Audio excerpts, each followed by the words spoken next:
Le thème de ce matin, on ne peut pas servir deux maîtres à la fois. Dans Matthieu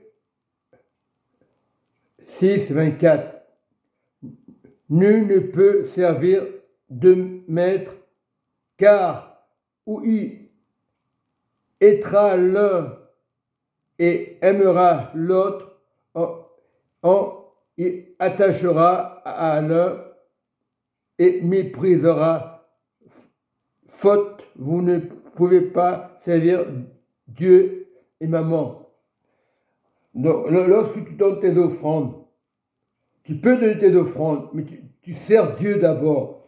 Voilà, c'est un passage que Dieu m'a montré ce matin.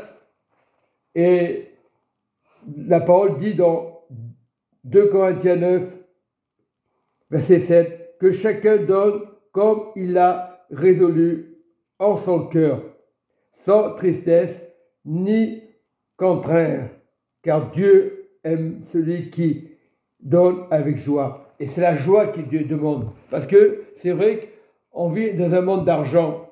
Et le Seigneur, il déteste ce genre de personnes que le monde, l'argent, voilà, deux maîtres à la fois, c'est le monde.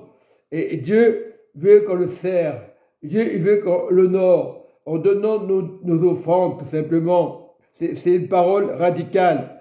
Parce que le Seigneur lui dit dans Matthieu 6, 24, nul ne peut servir deux maîtres, car où il haïtra l'un, il aimera l'autre, qui s'attachera à l'un et méprisera l'autre. Vous ne pouvez pas servir deux maîtres à la fois. Vous ne pouvez pas servir de Dieu à la fois. Où tu sers Dieu, voilà. Et quand on donne nos offrandes, c'est avec joie. C'est pas pour le monde, c'est pas pour le pasteur, c'est pour Dieu.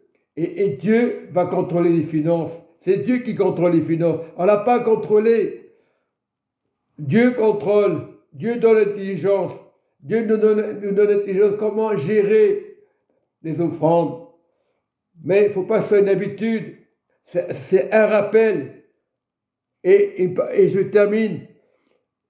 Matthieu 7, verset 1. Ne jugez point afin que vous ne soyez point jugés. Car on vous jugera du jugement dont vous jugez. Et l'on vous mesurera avec la mesure dont vous mesurez. Et c'est pour ça que c'est une parole radicale. Jésus parlait en parabole. Pourquoi vois-tu la paille qui est dans l'œil de ton frère et n'aperçois-tu pas la poudre qui est dans ton œil?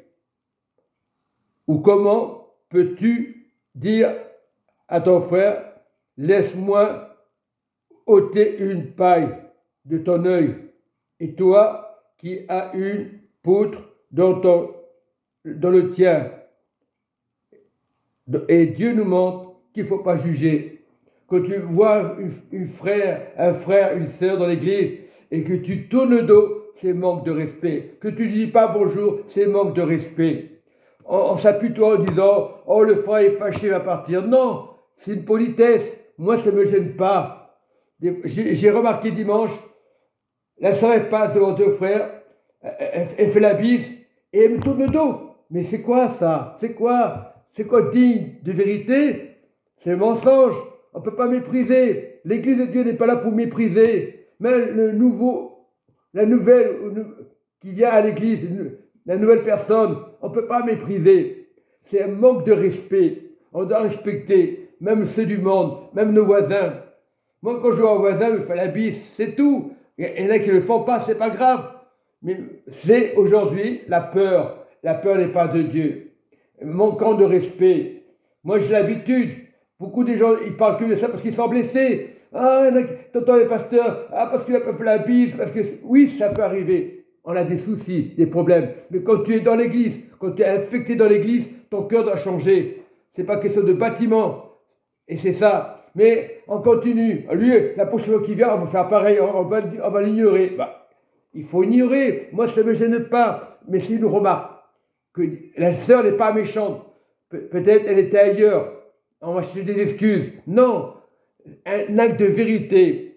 Il faut arrêter de parler. Les pasteurs parlent toujours de ça. Papa. Ils passent le même langage. C'est pas. Et quand un pasteur qui a la conscience tranquille, n'importe quel pasteur ne parle pas de ça. Aime ton prochain comme toi-même. Aime tes voisins. Et l'évangile, on veut un évangile. On veut que les gens viennent à l'église. Mais il faut changer de mentalité. Après, est-ce qu'il parle, Richard, il a prêché ça? Ben, je prêche la vérité. Moi, on est tous blessés quelque part, c'est vrai. Mais on n'empêche pas de dire bonjour mon frère et ma soeur. Parce que le gars est ancien, on dit bonjour à l'ancien, et l'autre on le met de côté. Non mais c'est manque de respect. Et ponctuellement, c'est pas bien. Moi, j'ai pas cette mentalité. Chacun a son caractère, c'est vrai. Mais tout le monde a des blessures, c'est vrai. On vient pour le Seigneur, on vient pas pour le pasteur, on vient pas pour on vient pour le frère, pour l'aimer. Aime ton prochain comme toi-même. C'est la réponse.